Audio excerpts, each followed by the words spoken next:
Hello बच्चों, कैसे हैं आप लोग। आई होप कि आप लोग अच्छे होंगे और आप सबकी पढ़ाई भी अच्छी चल रही होगी।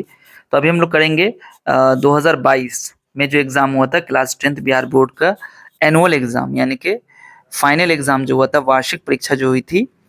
ठीक है, मैथ्स के पेपर का अभी हम लोग जो क्वेश्चन है वो हम लोग सॉल्व करेंगे। ठीक है, जितना हो पाएगा इस वीडियो में वो करेंगे। उसके बाद जो बच जाएगा क्वेश्चन उसको हम लोग नेक्स्ट वीडियो में करेंगे। ठीक है, आपको वीडियो कैसी लगेगी आप ज़रूर बताइएगा कमेंट में। ठीक है, और आप कौन सा क्वेश्चन या किस ईयर का या कौन सा सब्जेक्ट का चाहिए आपको सॉल्यूशन, या किस तरह की वीडियो चाहिए आप मुझे कमेंट में भी बताइएगा। ठीक है, और अगर आपको कोई पर्टिकुलर कोई स्पेसिफिक कोई क्वेश्चन होगा तो वो भी आप मुझे कमेंट में बताइए, या फिर मुझे उस पेज का जो पिक्चर है वो इंस्टाग्राम पर आप मुझे सेंड कर सकते हैं। ठीक है, इसी नाम से आईडी है। ठीक है, यहाँ पर 1 से 100 तक के प्रश्न के साथ 4 विकल्प दिए गए हैं, जिसमें से एक सही है। किन्हीं 50 प्रश्नों के उत्तर अपने द्वारा चुने गए सही विकल्प को ओएमआर शीट पर चिन्हित करें। ठीक है, तो ये 2022 का है, इसलिए वहां पर 100 क्वेश्चन मिल रहा था। ठीक है, अब चेंज हो गया है शायद। ठीक है, तो फर्स्ट क्वेश्चन है बिंदुओं 2, -2 यानी कि 2, -2 और -2, 2 को मिलाने वाली रेखाखंड के मध्य बिंदु के निर्देशांक हैं, यानी कि the coordinate of the mid point of the line segment joining the points इतना एंड इतना। ठीक है, यानी कि ये 2 पॉइंट दिया हुआ है, इसको मिलाने वाली जो लाइन है उसका मिड पॉइंट, मध्य बिंदु के कोऑर्डिनेट यानी कि निर्देशांक आपको बताने हैं। ठीक है, इसका आसान तरीका ये है कि 2 और ये -2, ठीक है, इसको और इसको जोड़ो। ठीक है ना, ध्यान से देखो, मैं यहाँ पर आपको बता रहा हूँ। तो 2 और प्लस करोगे -2, तो 2 और -2 मतलब कितना हो गया, 0 हो गया, 0/2। इनके इस दोनों को जोड़ के आधा करना है, इस दोनों को जोड़ के आधा करना है। तो आप देखोगे कि इस दोनों को जोड़ के आधा करोगे, 2 में प्लस करोगे -2 तो 0 हो जाएगा, 0/2 यानी कि 0 हो गया। और -2 में तब 2 को जोड़ोगे और आधा करोगे तो 0/2 यानी कि 0। तो इसका आंसर बी सही होगा। ठीक है ना, B is the right option.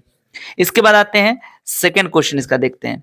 Second question कहता है किसी त्रिभुज का केंद्रक 3,0 है और उसके 2 शीर्ष इतना और एवं इतना हैं, तो तीसरा शीर्ष है। त्रिभुज का केंद्रक दिया हुआ है, उसके 2 शीर्ष दिए गए हैं, तीसरा शीर्ष आपको निकालना है। इसको इंग्लिश में देख लीजिए। The centroid of A triangle is 3,0, इनके सेंट्रॉइड दिया हुआ है, 2 वर्टिसेस, 2 वर्टिसेस भी दिए हुए हैं, और आपको थर्ड वर्टिक्स निकालना है। ठीक है, तो चलिए इस क्वेश्चन को सॉल्व करके बताते हैं। क्वेश्चन में ये कहा गया है कि ये एक मान लो ट्राइंगल है। ठीक है, और इस ट्राइंगल के वर्टिसेस दिए हुए, मान लो कि एक दिया हुआ है आपका 2,3, एक दिया हुआ है आपका 1, -4। ठीक है, ये दिया हुआ है आपका, और ये कह रहा है कि केंद्रक यानी कि सेंट्रॉइड 3,0 है। एक चीज याद रखो कि जो सेंट्रॉइड होता क्या है, पहले ये समझ लो। सेंट्रॉइड का मतलब होता है कि इस वर्टेक्स से यहाँ पर इसके मिड पॉइंट को हमने मिलाया। ठीक, तो ये मीडियन हुआ। ठीक है, माध्यिका या माध्यक कह लो, इसको माध्यिका कह लो। ठीक है, और यहां से इस वर्टेक्स से हमने इसके मिड पॉइंट को मिलाया। ठीक, और इसके वर्टेक्स से यानी कि इस वर्टेक्स से हमने इसके मिड पॉइंट को मिलाया। तो ये जो कट रहा है ना, इसी को हम लोग सेंट्रॉइड कहते हैं, इसी को हम लोग केंद्रक कहते हैं। ठीक, अब एक चीज और आपको याद रखना है कि पहली चीज तो ये समझ में आया कि ये क्या है, ये मिड पॉइंट है ना। इस दोनों का मिड पॉइंट ये है, इस दोनों का मिड पॉइंट ये है, और इस दोनों का मिड पॉइंट ये है। ओके, और एक चीज समझ में आया कि ये, एक चीज और समझ लीजिए, सॉरी, कि यहां से यहां तक जो लंबाई है, इसको ये जो पॉइंट है ना, ये केंद्रक, ये 2:3 में, सॉरी 2:1 में विभाजित करती है। ठीक है, यानी कि अगर यहाँ पे आपके पास कोई, मान लो सपोज दैट x1 दिया हुआ है और y1 दिया हुआ है, या xy मान लीजिए, आप जो भी मान लीजिए, तो इसका और इसका जो कोऑर्डिनेट है और इसको जो बांट रहा है ये पॉइंट, तो इसका m1 m2 हो जाएगा। तो ये लंबा प्रोसेस हो जाएगा। आपको मैं बताता हूँ आसान तरीका जो यहाँ पे यूज कर सकते हो। वो क्या यूज कर सकते हो कि कभी भी जो सेंट्रॉइड का ध्यान से सुनिए, केंद्रक का जो कोऑर्डिनेट होता है, निर्देशांक होता है, अगर इसका हम x निर्देशांक की बात करें तो सभी शीर्षों के, जैसे मान लो ये x1 हुआ, ध्यान से देखिए, ये मान लीजिए आपका इधर x1 y1 है, इधर आपका x2 y2 है, इधर आपका x3 y3 है, ठीक। ओके, तो अगर आपको इस तरीके से ट्रायंगल दिया हुआ है और इसका आपको केंद्रक कहीं पे तो होगा, कट रहा होगा कहीं पे, तो उसका अगर आपको निकालना पड़ेगा x कोऑर्डिनेट y कोऑर्डिनेट, तो आप क्या कीजिएगा, x कोऑर्डिनेट के लिए निकालिएगा x1 plus x2 plus x3 by 3, बस ये काम आपको कर देना है। और y निकालने के लिए आप क्या कीजिएगा, y1 y2 y3 बाई 3 कर दीजिएगा, ठीक। तो यहां से हम लोग निकालते हैं x1 क्या है, यहां पर देखो x1 की जगह आपके पास मान लो x दिया हुआ है यहाँ पर, ठीक है। तो हम लोग लिखेंगे ये जो आपका है ना, ये x, ये है सेंट्रॉइड यानी कि जो आपका केंद्रक दिया गया है उसका यहाँ पर कोऑर्डिनेट दिया हुआ है। तो ये x की वैल्यू क्या है, यहाँ पर x की वैल्यू यहाँ पर 3 हो गई, यानी कि 3 बराबर हो जाएगा x1 प्लस x2 कितना है आपके पास यहाँ पर देखो 2 है, ठीक है। तो 2 प्लस 1 बटा 3, तो क्या हो जाएगा, 3 3 9 हो गया, 9 बराबर हो जाएगा x1 प्लस 3, तो x1 की वैल्यू हो जाएगी 9 माइनस 3 यानी कि 6 हो जाएगी, ठीक है। तो ये हो गया आपका x1, यानी कि तीसरा शीर्ष जो है आपका ये 6 निकल के आ गया, ठीक है, x कोऑर्डिनेट। अब y निकालने के लिए क्या करेंगे, सेम प्रोसेस। y यहाँ पे क्या है देखो, इसमें क्या था क्वेश्चन में कि केंद्रक जो है वो 3,0 है, ये कितना है 3,0 है, तो x तो आपका 3 हो गया और y क्या हो गया, y आपका 0 हो गया, तो 0 पे क्या हो जाएगा y1 y2 y3 बाई 3, तो y1 कितना हो जाएगा आपका, y1 की जगह y1 ही लिख दो, प्लस y2 आपका 3 हो गया, प्लस -4, ठीक है, अब बट्टा 3, तो ये तो गुना होकर 0 हो जाएगा, 0 बराबर क्या बन जाएगा y1 प्लस 3 माइनस 4, तो 4 में से जाएगा 1, ठीक है, यानी कि 0 बराबर हो जाएगा y1 माइनस 1, तो y1 बराबर क्या हो जाएगा, y1 इज इक्वल टू 1 हो जाएगा, ठीक है।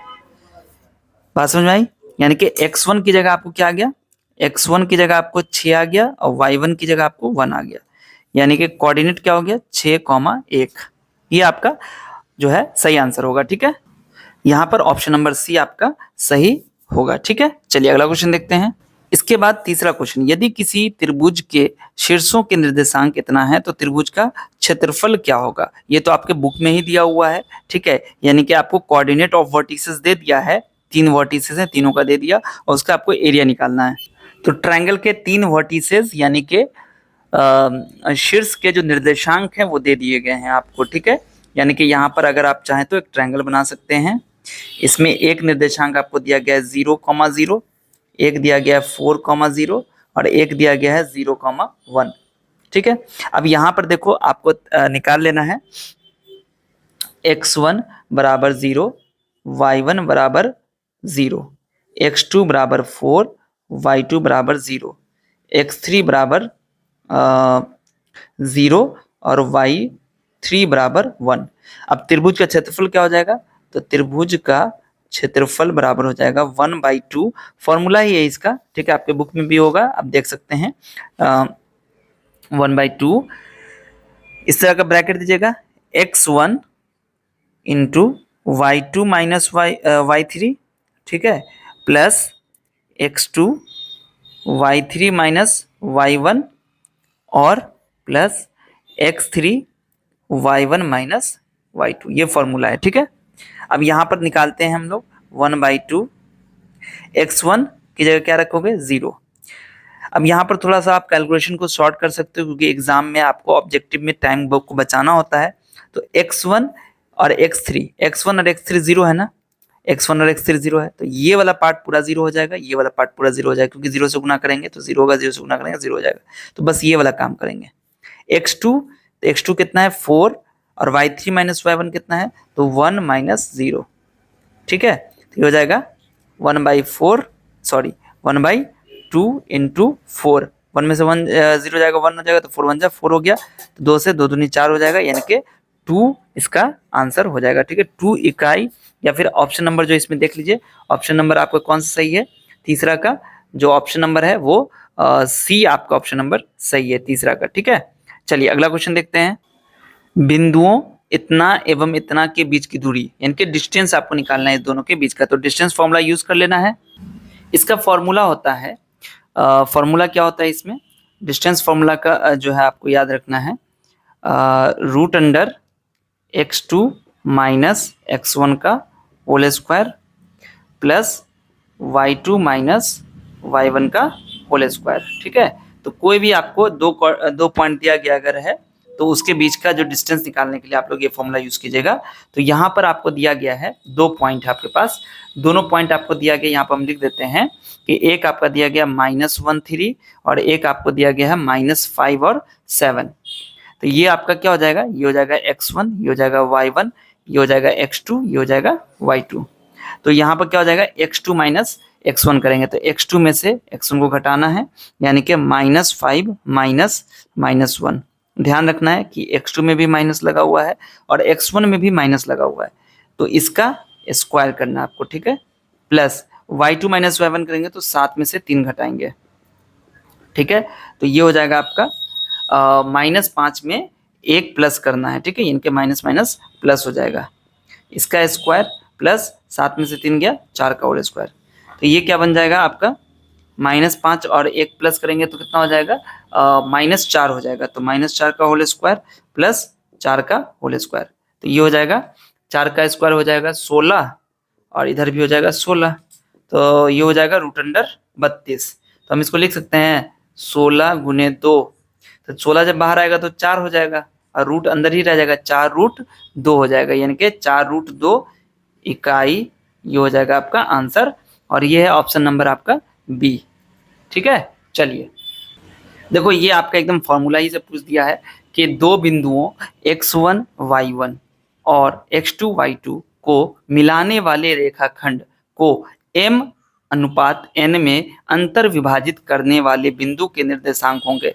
यानी कि बच्चों यहाँ पर कोऑर्डिनेट ऑफ पॉइंट निकालना है आपको, विच डिवाइड, जो डिवाइड कर रहा है line segment joining the point, यानी कि इस दो पॉइंट को ज्वाइन कर रहा है इंटरनली m:n के रेशियो में। ठीक है, तो इसका जो आपको x और y वाला जो फॉर्मूला था सेक्शन फॉर्मूला, उसको लगा देना आपको। क्या हो जाएगा, आपने पढ़ा है ना m1, वहाँ पे m1 m2 होता था, यहाँ पर m और n दिया हुआ है। ठीक है ना, तो घबराने की बात नहीं है, यहाँ पर बस आपको देख लेना है कि x वाले में x आना चाहिए। ठीक है ना, अब देखो यहाँ पर m और n है। ठीक है, m और n, तो यहाँ भी ये m और x2 है, इधर भी ये nx1 है, इसमें देखो माइनस आ गया, तो आपको नीचे में m+n होना चाहिए था, है ना। तो m+n तो दोनों में है, इसमें भी है, इसमें भी है, लेकिन इसमें नहीं है, तो ये दोनों तो आपका कैंसिल हो गया पहले ही।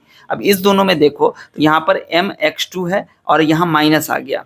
ठीक है, यानी कि यहाँ पर क्या कह रहा है, m1x2 और उसके बाद आप जानते हैं कि प्लस होता माइनस होता नहीं, तो माइनस वाला पहले ही कैंसिल हो जाएगा। तो ये आपका जो ये आंसर होगा ऑप्शन नंबर ए, ये सही हो जाएगा। क्या होता है तो फॉर्मूला में m1x2 प्लस m2x1, तो यहाँ पर m1 की जगह m आ गया और m2 की जगह n आ गया है, बस यही फर्क है खाली। ठीक है, बात समझ में आ गई, तो ये आपका ऑप्शन नंबर ए सही हो जाएगा। इसके बाद है छठा क्वेश्चन, यदि किसी शंकु के वक्र पृष्ठ का क्षेत्रफल इतना है और त्रिज्या इतना है तो उसकी तिर्यक ऊंचाई क्या होगी। यानी कि शंकु का वक्र पृष्ठ का क्षेत्रफल दे दिया है और त्रिज्या, वक्र पृष्ठ के क्षेत्रफल में एल आता है, याद है ना आपको, πr/l फॉर्मूला होता है। देखो वक्र पृष्ठ का क्षेत्रफल जो होता है, शंकु का वक्र पृष्ठ का क्षेत्रफल, ठीक है, ध्यान से देखिएगा ताकि आपको समझ में आ जाए अच्छे से। यही होता है ना शंकु का वक्र पृष्ठ क्षेत्रफल। अब ये दिया हुआ है आपको, यानी कि πr/l बराबर दिया हुआ है 880 सेंटीमीटर। तो पाई की जगह आपको रख देना है 22/7, आर की जगह रख देना है 14 और एल की जगह आपको एल ही रखना है, एल है ना आपके पास। तो ये हो गया आपका इक्वेशन तैयार। अब इसको सॉल्व कीजिए, 7 दूनी 14 तो कट रहा है, 22 दूनी 44 हो जाएगा, 44 इंटू एल बराबर हो जाएगा 880, तो एल बराबर हो जाएगा 880/44, 44 दूना 80 यानी कि 20 सेंटीमीटर हो जाएगा। ठीक है, देख लीजिए आपका आंसर जो होगा ऑप्शन नंबर बी, ये सही आंसर होगा। ठीक है, आपके पास जो अगला क्वेश्चन आता है वो है 7वां क्वेश्चन। इसमें कहता है समान ऊंचाई वाले दो बेलनों के आयतनों का अनुपात 9:16 यानी कि 9:16 है, तो उनके वक्र पृष्ठों के क्षेत्रफलों का अनुपात क्या होगा। तो यहाँ पर बेलन के आयतन का अनुपात दिया हुआ है 9 और 16। ठीक है, तो बेलन का आयतन का फॉर्मूला क्या होता है, बेलन के आयतन का फॉर्मूला होता है πr² होता है। ठीक है ना, तो एक का मान लेते हैं हम r1, एक का मान लेते हैं r2। ठीक है, तो देखो यहाँ कहता है दो बेलन है और उसकी ऊंचाई समान है, यानी कि एच एच तो बराबर होगा, तो एच एच कैंसिल हो जाएगा, पाई पाई कैंसिल हो जाएगा। मतलब ये आपका जो है दिया हुआ है 9/16, यानी कि R1 जो है आपका हो गया R1/R2 जो है ये जब इधर आएगा, सॉरी ये स्क्वायर जब हटेगा तो क्या हो जाएगा, इधर रूट में आ जाएगा, यानी कि 3/4 हो जाएगा। यानी कि R1 जो हो गया आपका 3 और ये हो गया 4, यानी कि आप इसको मान सकते हैं कि R1 जो है आपका वो 3x और R2 हो जाएगा आपका 4x। ओके, चलिए अब कहता है वक्र पृष्ठ के क्षेत्रफल का अनुपात। वक्र पृष्ठ का क्षेत्रफल क्या होता है, 2πRh होता है, ठीक है, 2πRh होगा। लेकिन ये आपका क्या हो जाएगा, R1 हो जाएगा, ये आपका R2 हो जाएगा, तो ये तो कट जाएगा, ये भी कट जाएगा, तो R1/R2 क्या हो जाएगा, तो देखो R1 आपका हो गया 3x और R2 हो गया 4x, तो ये कट जाएगा तो कितना हो जाएगा, 3:4 हो जाएगा। ठीक है, तो 3:4 ये आपका सी ऑप्शन सही हो जाएगा। ठीक है, चलिए इसके बाद आपका 8वां क्वेश्चन है, एक शंकु की पूर्ण सतह का क्षेत्रफल 18 मीटर स्क्वायर है, उनकी उसकी तिर्यक ऊंचाई इतनी है, शंकु के आधार तिर्यक ऊंचाई शंकु के आधार की त्रिज्या की दोगुनी है, तो शंकु के आधार का क्षेत्रफल निकालना है, यानी कि टोटल सरफेस एरिया दिया हुआ है, ठीक है, और कह रहा है कि स्लैंट हाइट जो है वो दोगुनी है, यानी कि तिर्यक ऊंचाई दोगुनी है उसके त्रिज्या से। ठीक है, तो आपको area of the base of the cone निकालना है, यानी कि सिर्फ और सिर्फ यहाँ पे क्या करना है बच्चों, आपको यहाँ पे आपको निकालना क्या है, तो देखो यहाँ पे एरिया ऑफ द बेस निकालना है, ध्यान रहे। तो एरिया कैसे निकलेगा, देखो बेस तो होता है सर्कुलर होता है ना, बेस कैसा होता है, सर्कुलर होता है, तो एरिया निकालने के लिए क्या चाहिए हमें, इसका रेडियस चाहिए, इसका हम लोग को रेडियस निकालना होगा। ठीक है ना, तो कैसे करेंगे, देखो यहाँ कहता है कि स्लैंट हाइट जो है वो दोगुनी है रेडियस के, स्लैंट हाइट रेडियस का दोगुना है, तो इसका मतलब L बराबर हो जाएगा 2R। L बराबर क्या हो गया, 2R, दोगुना है ना, तो दोगुना मतलब 2 × R हो जाएगा। ठीक है, चलिए अब एक बात देखिए कि टोटल सरफेस एरिया जब निकालते हैं हम लोग, तो टोटल सरफेस एरिया का फॉर्मूला क्या होता है, इसका शंकु का है ना, कोण की बात कर रहे हैं, तो यहाँ पे क्या हो जाता है πRL प्लस πR स्क्वायर, तो यहाँ पे हो जाता है πR और L प्लस R हो जाता है फॉर्मूला। ठीक है, तो πR और L प्लस R, ठीक है, तो R को तो R ही रखना है। ठीक है, ये देखो आपको R को R ही रखना है, ठीक है, यानी कि पाई और R की जगह आपको क्या रखना है, R की जगह आपको R रखना है, यानी कि पाई इंटू R हो गया, और L कितना हो गया आपको 2R हो गया प्लस R, और ये कितना है 18 दिया हुआ है, देखो यहाँ पर दिया हुआ 18 metre square total surface area. ठीक है, तो यहाँ से क्या हो जाएगा 2R प्लस R कितना हो गया 3R हो गया, 3R को जब R से गुना करेंगे तो 3R स्क्वायर हो गया, और ये पाई नीचे आ जाएगा, मतलब 18 × 7/22 हो जाएगा। ठीक है ना, अब ये भी 3 इधर आ जाएगा, तो R स्क्वायर बराबर हो जाएगा क्या, R स्क्वायर बराबर हो जाएगा 18 × 7/22 × 3, 3 से कट जाएगा, 3 से 18। ठीक है, और ये कटेगा 3 दूनी 6, ठीक है, और 11 दूनी 22, यानी कि 21/11 हो गया। ठीक है, बस आपको करना क्या है कि इस R स्क्वायर को रहने देना है। आप कहेंगे सर R तो निकालिए, R निकालने के लिए हम रूट करेंगे, कर सकते हैं, बिल्कुल कर सकते हैं, लेकिन एक चीज तो आप देखो कि आपको निकालना क्या है, आपको निकालना है इसका एरिया निकालना है ना, आपको निकालना है πR स्क्वायर वाला फॉर्मूला बताया था ना, कि इसका जो है जब हम लोग शंकु का निकालते हैं, ये बेस का एरिया निकालना है ना, यहाँ पे कह रहा है बेस ऑफ द कोन, यानी कि आधार का क्षेत्रफल, तो वो तो πR स्क्वायर होता है, और R स्क्वायर हमने यहाँ पर निकाल लिया है, R स्क्वायर कितना है 21/11 है, तो हम लोग डायरेक्ट 21/11 रख देंगे तो नहीं होगा, 22/7 × 21/11, तो 7 से 21 कट जाएगा, 11 दूनी 22 कट जाएगा, तो 3 दूनी 6 हो गया, देखो 6 है इसमें आंसर, ये ऑप्शन आपका सही हो जाएगा। ठीक है, यानी कि 6 मीटर स्क्वायर आंसर आ गया। क्वेश्चन नंबर आपका जो है ना यहाँ पर 9 क्वेश्चन देखते हैं। ठीक है, कोशिश करेंगे कि आपको 10 क्वेश्चन में समझा दूं। ठीक है, वीडियो बहुत ज्यादा लंबी हो जाती है। 2 गोले, अच्छा आप कमेंट में मुझे बताइएगा कि इतना डिटेल आपको सीखना है कि बस हम इसका सॉल्यूशन करते चलें, कॉन्सेप्ट नहीं बताएं, बस सॉल्यूशन आपका बताते चलें, जो जो नेसेसरी कॉन्सेप्ट है यहाँ पर वो आपको सिर्फ बता दें। ठीक है, इतना जो डिटेल हमने बताया है ये आपको ना बता के हम आगे जो है शॉर्ट में बताते चलें, तो ये भी अगर आप चाहते हैं तो आप मुझे कमेंट बताइएगा। 2 गोले का आयतन का अनुपात इतना है, संपूर्ण पृष्ठ का, देखो यहाँ पर वही कह रहा है कि आयतन का अनुपात दिया गया, यानी कि वॉल्यूम का अनुपात रेशियो दिया हुआ है, और उसका टोटल सरफेस एरिया का अनुपात निकालना है। देखो गोला है, तो गोला का जो वॉल्यूम होता है वो होता है 4/3 πR³ होता है, तो पाई 2 है ना, 2 गोला है, तो एक को हम R1 ले लेते हैं और एक को R2 ले लेते हैं, त्रिज्या उसकी रेडियस उसका, तो R1 का होल क्यूब, यहाँ हो जाएगा 4/3 πR2 का होल क्यूब। ठीक है ना, तो ये तो कैंसिल हो जाएगा, आपका बचेगा क्या, आपका R1 का होल क्यूब बाई R2 का होल क्यूब। ठीक है। और ये आपको दिया गया है 8/27, यानी कि R1/R2 हो जाएगा क्यूब रूट ऑफ 8 बट्टा क्यूब रूट ऑफ 27, तो ये हो जाएगा 2/3। ये समझ में आया। 8 का क्यूब रूट निकालेंगे, घनमूल निकालेंगे तो 2 होगा, और 27 का घनमूल निकालेंगे तो 3 होगा, यानी कि क्यूब रूट। तो R1 आपके पास आ गया 2x मान लीजिए, और R2 को आप 3x मान लीजिए। ठीक। अच्छा, अब कहता है संपूर्ण पृष्ठ के क्षेत्रफल। तो संपूर्ण पृष्ठ का क्षेत्रफल क्या होता है? 4πr² होता है। तो 4πr1 का होल स्क्वायर और 4πr2 का होल स्क्वायर, तो ये तो कट जाएगा। तो R1 आपके पास है 2x, तो 2x का होल स्क्वायर। R2 आपके पास है 3x, तो 3x का होल स्क्वायर। तो 4x² बट्टा 3 या 9x², तो कट जाएगा ना, तो 4:9 आ जाएगा। 4/9 का मतलब 4:9 हो गया, तो 4:9 ये ऑप्शन नंबर डी हो जाएगा। इसके बाद आपका अगला क्वेश्चन है, किसी गोले का संपूर्ण पृष्ठ क्षेत्रफल इतना है, गोले का व्यास निकालना है। बहुत ही आसान क्वेश्चन है। संपूर्ण पृष्ठ क्षेत्रफल का मतलब होता है टोटल सरफेस एरिया, और ये दे दिया आपको, है ना, टोटल सरफेस एरिया, यानी कि ये दिया हुआ 616। और टोटल सरफेस एरिया जो होता है स्फीयर का, वो होता है 4πr², यानी कि 4/22 और r², तो ये आपका 616 है। ठीक है ना, कोई दिक्कत नहीं है। तो R² बराबर क्या हो जाएगा? 616 गुने 7 ऊपर चला जाएगा, और ये दोनों नीचे आ जाएगा। देखो 4 से कट रहा है, 22 से भी कट रहा है, 22 44 होता है, 22 से 66, 22 44, 22 अट्ठे 4 से कट जाएगा, 4 सत्ते। तो R² का मतलब हो गया 49, तो R बराबर हो जाएगा √49, मतलब 7 आ गया। तो R जब 7 है तो D यानी कि व्यास क्या हो जाएगा? 2 गुने R, मतलब 2 गुने 7 करेंगे तो 14 आ जाएगा। ठीक है, ये सब काम एकदम छोटे छोटे पेज में करने का है, आपको बस थोड़ा सा कैलकुलेशन करके इसका आंसर निकाल लेना है। ठीक है, देखो इसमें कुछ बताना नहीं है, क्वेश्चन में है युगपत, यानी कि ये रैखिक समीकरण का दिया गया a1x b1y बराबर c1, a2x b2y बराबर c2। अनगिनत हल कब प्राप्त होता है? जब a1/a2 is equal to b1/b2 is equal to c1/c2। Option number D इसका सही हो जाएगा। ठीक है ना, इसलिए मैंने इसको बता दिया है। क्वेश्चन नंबर 11 तक मैंने समझा दिया है, उम्मीद करता हूँ कि आपको बहुत अच्छा लगा होगा। अगर आपको इसमें कोई और डाउट रह गया हो, या कोई चीज़ और समझनी हो, या कोई चीज़ आपको बताना हो, फीडबैक देना हो, आप मुझे कमेंट करके जरूर बताइएगा। ठीक है ना, और अगर आप चाहते हैं इसका लाइव क्लास, तो आप मुझे कमेंट कीजिएगा, तो मैं जितना बच्चे, अगर ज़्यादा बच्चे होंगे तो मैं लाइव क्लास भी इसकी करवा दूंगा। ठीक है, चलिए मिलता हूँ फिर आपसे अगली वीडियो में। तब तक आप सब अपना अपना ख्याल रखिए। वीडियो देखने के लिए आप सभी बच्चों का बहुत बहुत शुक्रिया।